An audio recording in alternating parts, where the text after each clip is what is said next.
Happiest day my lovelies. எல்லாரும் எப்படி இருக்கிறீங்க? நாங்களும் நல்ல சுகமாக இருக்கிறோம். நான் புட்டும் மீனும் சாப்பிட்றேன். இன்னுமே காலமாக தான் யூகேல,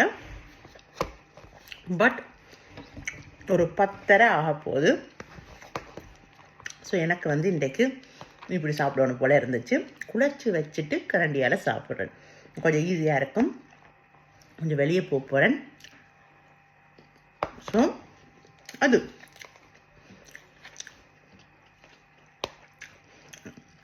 நேற்றைய சைமன் குழம்பு மீனும் புட்டும் அண்டு கொஞ்சம் இறால் பொரியல் அதை முடிச்சுட்டேன் சாப்பிட்டு. நீங்கள் எல்லோரும் என்ன சாப்பிட்றீங்க? என்ன பிளான் பண்ணியிருக்கீங்க?